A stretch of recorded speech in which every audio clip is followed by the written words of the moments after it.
Alright, hi guys, this is going to be Divine Feminine's love reading for January. Feels weird saying that, but the overall energy, we got the Five of Swords.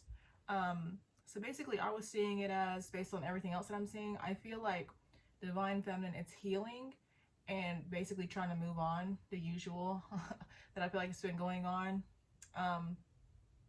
Like over December, I've basically been getting a lot of messages about Divine Feminine moving on, so it's just continuing through this reading. And then while she's moving on, Divine Masculine, of course, is feeling hurt. But from my understanding, my opinion, I feel like, you know, most of the time they have nobody to blame but themselves. All right, but for Divine Feminine's energy, we got the Sun, we have the Knight of Pentacles. So it's like, I just see her focusing on her happiness, number one. But then number two, I just feel like she's following something and it's leading her towards enlightenment. Like I feel like she's on the path to enlightenment, but it's like going deeper, if that makes sense. I feel like she's following what makes her happy, but then I'm just seeing it expand, basically. She could be just focused on material matters, finances. Sometimes that can be a negative, but it's positive here. Yeah, like, it's almost like I want to say I just see her moving towards nirvana, you know, but her feelings for Divine Masculine, we got the Six of Pentacles, the Lovers, the Two of Pentacles with the Queen of Cups. So I just see more of what I was saying in the beginning. I just feel like with the did I say it? Six of Pentacles reversed. I feel like this is her no longer putting effort into the connection, basically. It's imbalanced. I feel like she knows this, and I'm just seeing her choose herself, choosing to focus on, you know, her self-care, inner work, you know. Okay, then she's viewing Divine Masculine. We got the Knight of Swords, Justice, Eight of Cups. So I just feel like she's moving away from the connection because it was imbalanced, and she knows the only way to bring balance back to herself is to move away from it. And so that's what I'm just seeing. Basically the same thing all the way down her side. Then for Divine Masculine's energy, we got the King of Pentacles, Five of Wands. So I just feel like I'm seeing somebody who only brings drama and conflict. Like, I feel like for some people, it's not even their intention to do so, but like, and I guess they just don't know how to communicate. It almost seems like it might not make sense, but it's like, I feel like they have the intention not to start drama, but they do, and they still haven't learned their lesson. Wait. Okay, wait. And then for some people, or just like at a later point in time, I'm seeing this person want to make things right, want to resolve things. And I was going to say this King of Pentacles reversed. Likely the source of the drama is because this person is insecure. All right. Then their feelings for Divine Feminine, we have the Two of Swords with the King of Wands. So I just see somebody who's indecisive about whether they want to do right, basically. Kind of sad, if, you know, like, I don't even like saying that, but it's like, I feel like this person knows that they're not approaching their person the right way, but they still can't decide whether they want to, if they want to let go of their toxic habits or not, which is, it's like, if all you do is fight with this person, then it should be obvious that you need to let go of whatever habits you have that are causing this behavior. But then some people just lack self-awareness too, you know. So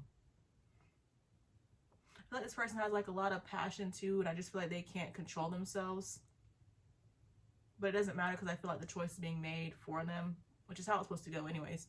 But then for how he's viewing Divine Feminine, we got the Hanged One with the Ten of Wands. So he's viewing her as, like I said, he's viewing her as letting him go, releasing the burden that is him. I feel like he knows that he's basically dead weight, which I thought was kind of interesting. But because, like, if you know that you're dead weight, then why can't you do better? Like, it just doesn't, this person's energy doesn't make sense. Like, you're creating drama, but you just somehow don't realize that it's you. You don't know if you want to act correctly, and then you know that you're dead weight. So like, at what point do you start thinking about, I need to do better, you know? But anyways, the mutual energy, we got the Eight of Pentacles, Temperance, Four of Swords with a Tower. So I just feel like I see more about Divine Feminine working on herself. If she's been impatient, I see her becoming more patient, just finding peace. And I feel like she was on the way there, and so part of her being in this energy is what allowed her to release her person, which I feel like is creating a shift. But then I also feel like, you know, after she releases her person, it should, of course, the work is going to go deeper, and I'm seeing that create another shift. Likely, you know, going back to what I was saying as far as nirvana, the second shift is basically going to lead her there, if that makes sense. Like good things are coming, basically. She's learning her lessons. Then the block, we got the Nine of Swords, the Hierophant with the Queen of Swords. So I just see more about most people cutting their person off, and if they haven't yet, it's due to fear and anxiety, like fear of the unknown, basically. I feel like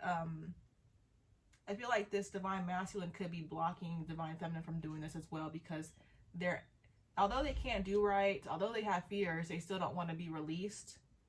And I've talked to people where it's like the person just kind of avoids, like they know, like I feel like a cutoff is coming, but somehow they just manage to avoid actually having communication about it somehow. But yeah. Okay, and then the outcome, we got the Devil with the Page of Swords. So for most people, I just feel like after you've cut this person off, I just see you protecting yourself against any toxic behaviors. I feel like you could have a fear about, you know, going back to the same old patterns, is what it seems like. Yeah, I just mainly get you protecting yourself and being guarded. But it makes sense, of course, based on what you had to go through with your person. And then for people that have not let their person go, basically, there was a message about you're causing your own pain. Then I just see more about the reason why you haven't let this person go is because you just fear the unknown, basically. But a big part of these connections is being able to release the person, because that actually helps the connection progress. The paradox, basically, because you know, when you have that, when you are holding on so tightly to something, you actually repel what you want from happening, but when you just let it go and go with the flow, you actually bring it to you, you know, kind of the result of control issues. Like a lot of the things, especially when it comes to you being in a spiritual connection, a lot of your life, I feel like, might happen in such a way, like you're going to get what you want, but it's probably going to come about differently than you have expected. And so a lot of people, I feel like, have trouble initially letting the universe do its work, letting your soul guide you. So I'll just leave it there. Okay, but then I just wanted to get some oracle cards. There's self-care. There's assertive. Self-care again. But let's see what's actually going to come out.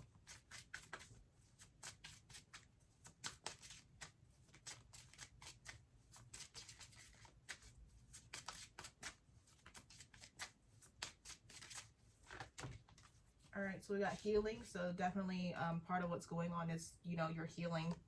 We have forgiving. So at some point, like even right now, you may forgive your person. You may forgive them, but at the same time, you're not going to tolerate foolish behavior. And so that's good.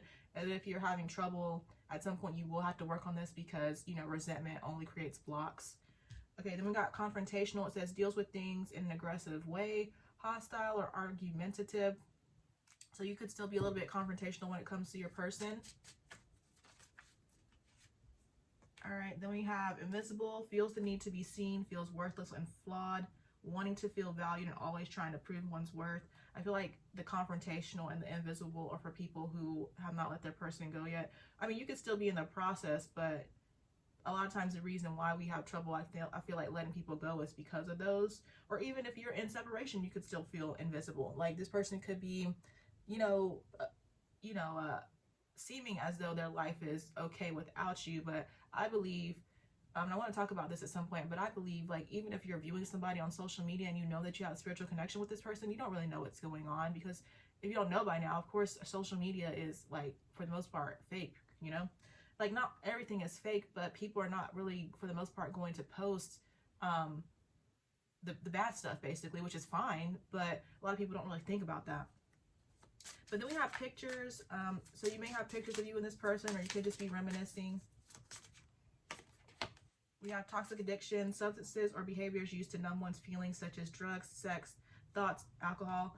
That's basically the double energy, I feel like, here. I feel like a lot of times we have an addiction to this person, and being able to let them go, I feel like, is a way of working on these. We have guilt wounds. It says feel sorry, uses guilt to manipulate, afraid to set boundaries. This is likely what keeps people from letting their person go. Like, you just, like, the connection already triggers strong emotions, but having to let this person go or having to like set those boundaries, you just feel guilty for it. So we got soulmate. So there we go with the soul connection. 1, 2, 3, 4, 5, 6, 7, 8, 9. We got karma, paying off karmic debts owed from past lives in the present life. Whatever you're going through right now, letting this person go, reaching nirvana, I feel like that's karma. Like basically you're learning your lessons. I don't feel like it's karma in a bad way. It's just part of the connection is karmic, you know, because it's teaching you lessons. It's not necessarily bad. It just is, you know.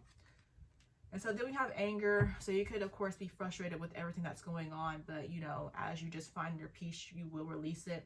And then we have confused. So you could be confused over everything that's happened or everything that's going on, but again, as you focus on your healing and just move towards this happiness, you won't really care so much, you know. I feel like a lot of times things still don't make sense, but at some point I just feel like the confusion will die down. Okay, but that's all I have for you. I hope it resonates for someone. Thank you guys so much for watching, and I will talk to you guys later. Bye.